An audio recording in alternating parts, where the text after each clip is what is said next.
Hi folks, welcome back to another episode of the Single Dad's Cookbook. Today we're going to be making chicken stew. Now this is another adventure in slow cooking, and to see if you can make something delicious with as little effort as humanly possible. Now this is, I think, episode 4, and we're going to be making some chicken stew in the slow cooker. So for this, I've got some new potatoes, 3 carrots, a leek, 1 onion, garlic, chicken stock, and chicken breast for this. Ideally, I would have liked to have had chicken thighs, but because this is the lazy version, chicken breast has got less what I would call butchering to do. So, and we'll come to that in a second. All I'm doing here, as you can see, I'm just keeping an eye on any bits of the potato that I don't want, and then just cutting them in half or thirds, depending on what size is left, so they're all about the same size. Folks, I hope you are enjoying these videos in this series. I'm learning as I go. I hope you guys are enjoying the adventure along with me. And just so that we're all on the same page, and if you are new to the channel and you like what you see, please, by all means, think about subscribing, commenting and liking this video. It means the world to me. Or if you're back, hi again. Again, if you keep commenting, I read every comment. And it's a great little community that we've got building up. So with the leeks, you can see there, I've kept the end piece intact, and I'm just rotating it round and just slicing through it. That way, you can hold it all together, and you can just run your knife through it, and it actually cuts it into little sections for you. A little tip there. And again, I will reiterate, I am not a professional chef, any stretch of the imaginations. I'm just a humble home cook that likes to make delicious meals on a budget. And now with the onion, again, I'm just thinly slicing now. I want to show you something here, because I know you've got to be careful. You'll see about now, when you get to that section, I just flip it over so you've got another big surface area, and you continue slicing. That way you're giving yourself more control over that half of the onion. So just, again, nice and steady. Sharp knife is key. A sharp knife is a safe knife, as they say. Then flip it over once you're halfway through, and you just start again. It just makes your life so much easier. And then when you come to the end, just slow it right down and just slice through it. Easy as that. And then we're going to dump them all in. So far, we've sliced up an onion, and we've sliced up a leek and chopped some potatoes in. Pretty straightforward so far. Nothing out of the ordinary. Get your garlic. For this, I'm just going to use 3 cloves. Again, I'm going to wrestle with this just to show you that I am human after all. There we go. Got it out eventually. And I'm just going to take a couple of them. Be careful with this. Bit of brute strength never harmed anybody. And then, again, just to show you, I'm trying to do this, as much of this in real time, to show you how quick the initial process is, so that you can just put it in and forget about it, really. So all I've done, crushed the garlic, thrown them in. Now, with the carrots, I've peeled the carrots, and I'm just going to thinly slice them into discs. It's really simple as that. Just chop away.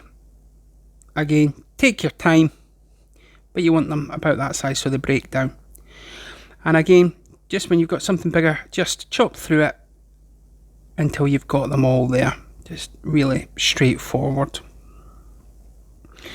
And then I've got a couple of the pots of the chicken stock. You can make it up, but again, I'm going for, can you just add in bouillon cubes and some water? Do you have to make it pre-made, or can you just dump it in the cauldron, as I call it, since we're near Halloween, and will it all sort of come together over the cooking process? And that's what we're trying to find out. I'm not saying this is going to be a restaurant quality meal. What I'm saying is, it's a hearty meal, it's quick, you can throw it in the pot and you can forget about it. So all I'm doing, flat hand on the chicken breast, and I'm slicing through it. having a quick look, seeing if there's any bits and pieces, any cartilage or any bone still on it, and then I'm just cutting it into chunks. And again, I'm just going to dump it in. We're not going to season anything up. We're just, again, we're going to try and see if the slow cooker can take all of the hassle out of the cooking of this. So let's, again, we're just going to dump that in. And again, just going to show you. Now that this is the thing with chicken breasts. I've said it once, I've said it I don't know how many times on these videos. A chicken breast, they pump it full of water to make it look voluptuous and tasty. The problem with that is it becomes a bit slimy.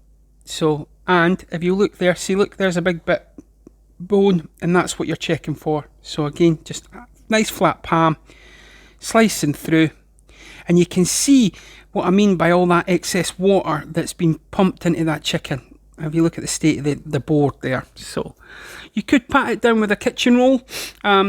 Again, just an extra step if you want to add it in. And I'm just chunking it up and getting it in. Now, I am going to go away and give everything a clean, because you're dealing with raw chicken, so you want to give everything a good old wipe down so you've got a nice clean work surface. And you can see there, nothing's changed. I've just dumped it all in. Now, I'm not adding any salt at this stage because I wanted to see how salty, though, just adding in the chicken stock is. So I'm adding in lots of pepper though, just giving it a good old bit of pepper. Again, I know you probably shouldn't do it, but if you want to, halfway through the cooking process, crack it open when you know it's been like 5-6 hours, crack it open, give it a stir, give it a bit of a mix in. So I'm adding in a couple of bay leaves. And what I've done, again, to save time and just to cut down on what you need, I've bought some mixed herbs. And I'm just going to put in about 2 tablespoons of mixed herbs. Again, so that you're not having to put in oregano, sage, basil, marjoram, rosemary, thyme, possibly. I'm just putting in the mixed herbs, so it's one pot. Again, saves you a bit of money, and it should do the same job. So I'm adding about 2 tablespoons of that in. And then what I am going to do is I'm adding in 2 pints of water. So that should then make the sauce. Then that is it. I've listened to your comments. I've not stirred it. I've left it all like that, and I'm just going to pop it all in. Pop it in there. Close the lid. Hit it for my slow cooker. Automatically does 8 hours, and we're going to see what it looks like when it comes back. I know some, you can judge temperatures and all that kind of stuff. You can put it on high, you can put it on low. I've not worked that out yet, how to do that. If anybody's got one similar to this, and by all means, please tell me how we can work it and how I can do loads of it. It's a great piece of kit. It tells me that I can do loads of stuff in it. So as I work that out, we'll maybe do some videos on it. I'm just checking everything. After the first couple of adventures, some stuff was still a bit solid, but this was tasty. The one thing I would say is this, compared to cooking it in the pan, it didn't thicken up as much. It doesn't break down as much because there's not as much agitation in it. So I would probably add a little bit of thickener or a bit less water in this. But all in all, it was flavoursome, it was tasty, and it was easy. From my family to yours, guys, I hope you are all looking after yourselves out there. Thanks very much for watching. Until the next time, Single Dad, signing off.